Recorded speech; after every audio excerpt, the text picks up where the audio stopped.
High বন্ধুরা, আজকে আমরা কথা বলবো সোলার সেল নিয়ে। তো সোলার সেল কী এবং এটি কীভাবে কাজ করে এবং তার মেকানিজম নিয়ে আজকে আমাদের কথাবার্তা। তো আজকে আমরা লিখছি সোলার সেল। তো সর্বপ্রথম যখন সোলার সেল উদ্ভাবন করা হয়েছিল, অর্থাৎ 1940 থেকে 1950-এর দিকে, তখন সর্বপ্রথম সোলার সেল উৎপাদন করা হয়েছিল এই পদ্ধতি থেকে, ফটো ভোল্টাইক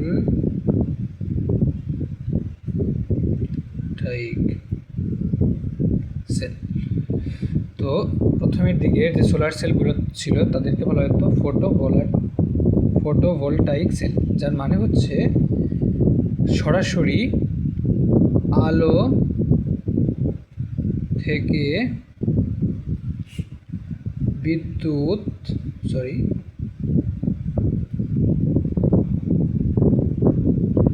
রূপান্তরের কোষ। তো সোলার সেল কী করে, যে সূর্যের আলোকে সরাসরিভাবে একেবারে বিদ্যুৎ শক্তিতে রূপান্তর করতে পারে। তো বিদ্যুৎ শক্তি থেকে যে এই আলোক শক্তি পাওয়া যাবে, আলোক শক্তি থেকে যে বিদ্যুৎ শক্তি পাওয়া যাবে সেটা মানুষের কিন্তু ধারণা ছিল। তো সম্ভবত 1838 সালের দিকে সম্ভবত বিজ্ঞানী বেকেরল নামে একজন বিজ্ঞানী, উনি একটা এই ইলেকট্রোকেমিস্ট্রির যে পরীক্ষা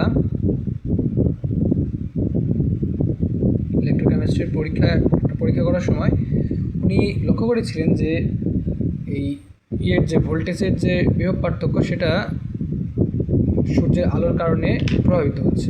তো সেখান থেকে এই ফটোভোল্টাইক শব্দটা এসেছে। তো যাই হোক, আমরা একটু আগাই।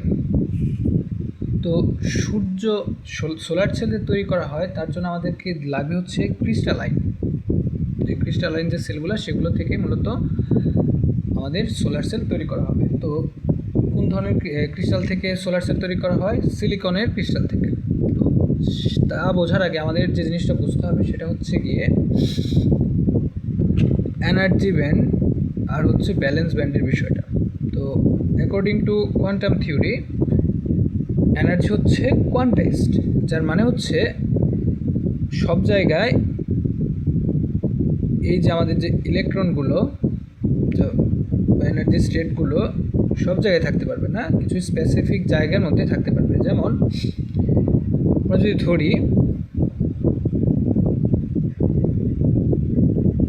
যদি ধরি একটা রিজিয়ন,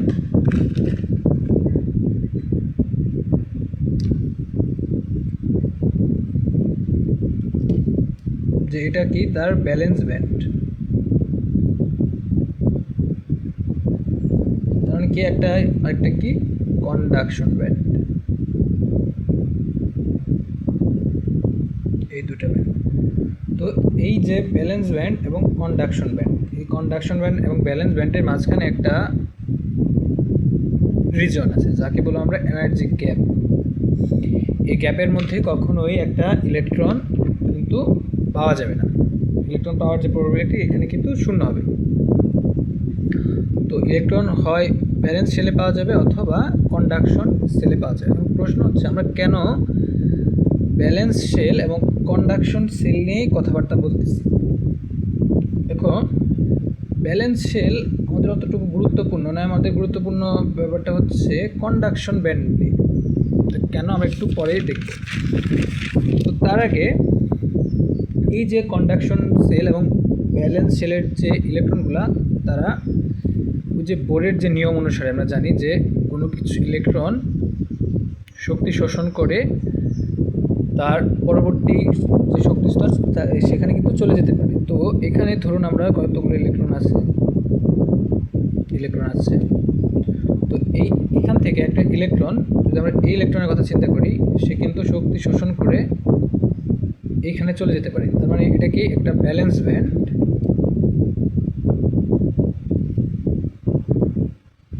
এখানে কি কন্ডাকশন ব্যান্ড।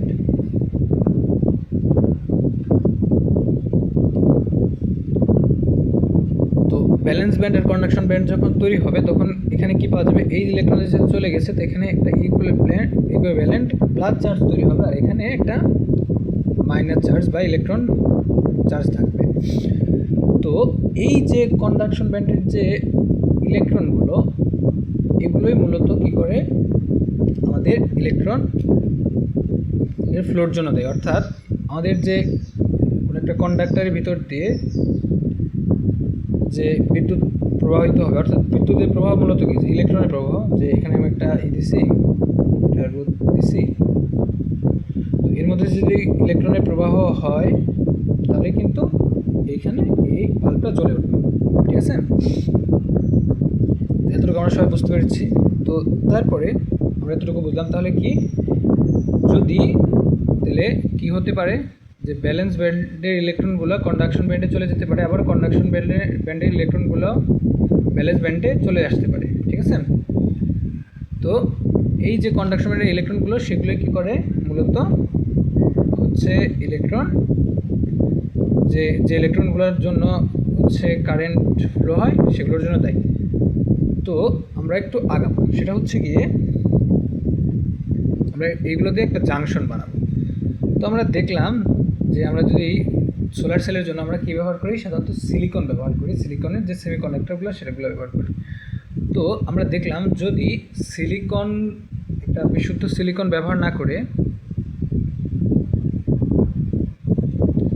আমরা যদি এর মধ্যে কিছু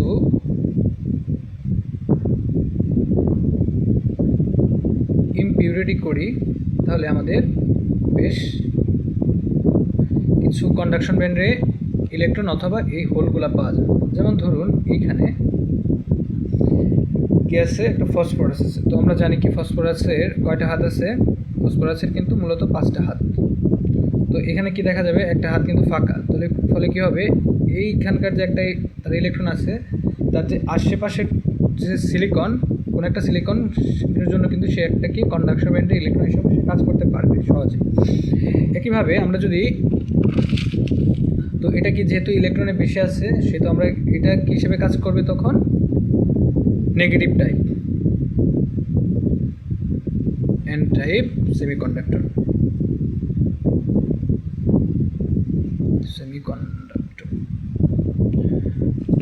তো এরপরে আমরা যেটা করতে পারি সেটা হচ্ছে সিলিকন নিলাম,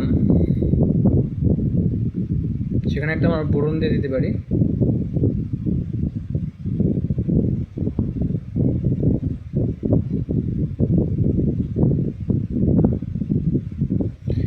এখন এখানে কি ঝামেলা হয়ে গেল, যে এই বোরনের মাত্র হাত আছে কয়টা, 3টা, তাহলে সে কি করতে পারবে না, তাহলে সে কিন্তু তার যে পাশের যে আছে এই ইলেকট্রনটা কিন্তু বেড়ে যাচ্ছে, এইখানে যে এটা আছে, তো এখানে কিন্তু একটা কী হবে, একটা প্লাস চার্জে তৈরি হয়ে গেল। কেন? কারণ হচ্ছে এই যে ইলেকট্রনটা সে কিন্তু সহজেই এর দ্বারা আকৃষ্ট হবে, ফলে কি এটা কিন্তু একটা হোল হিসেবে কাজ করবে। তো এটা তখন কী হিসেবে কাজ করবে, পি টাইপ সেমিকন্ডাক্টর।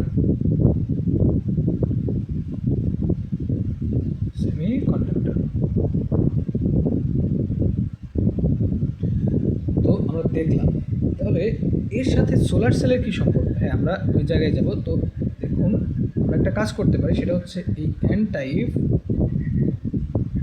আর পি টাইপকে কিন্তু আমরা জুড়ে দিতে পারি। এন টাইপ পাইলাম আমরা, আর একটা পি টাইপ পেলাম। আচ্ছা, জুড়ে দেওয়ার পর লাভ হবে কি, লাভ হবে এটা যে এখানে প্রচুর ইলেকট্রনের আধিক্য আছে আর এখানে প্লাস চার্জের আধিক্য আছে।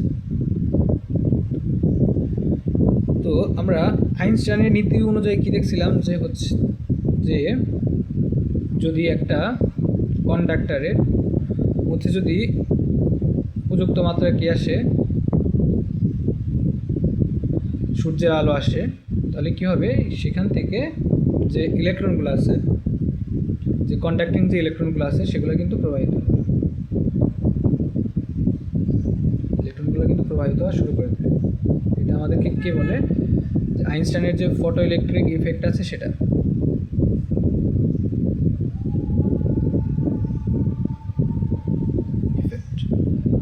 আমাদের বলে যে কোনো একটা কন্ডাক্টিং মেটালের উপরে যদি কী করে নির্দিষ্ট মানে আলো পড়ে তাহলে কী হবে, এখান থেকে ইলেকট্রনগুলো কিন্তু কন্ডাক্টিং যে ইলেকট্রনগুলো কিন্তু নির্গত হবে।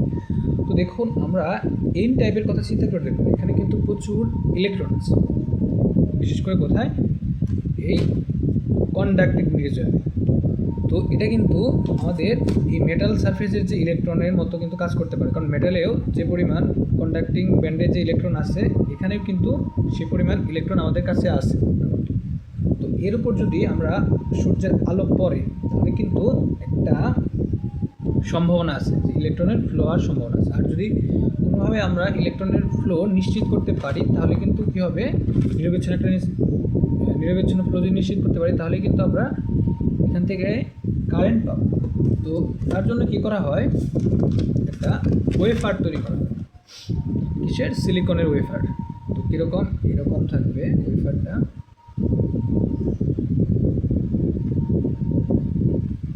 ওয়েফার এইখানে যেই পাতলা জায়গায় থাকবে হচ্ছে এন টাইপ। তো এখানে একটা ডিপ্লেশন লেয়ার থাকবে পি টাইপ, ডিপ্লেশন লেয়ারটা আছে। তো এইখানে কি করবে, এইখানে আবার মেটাল সারফেস থাকবে, মেটাল সারফেস।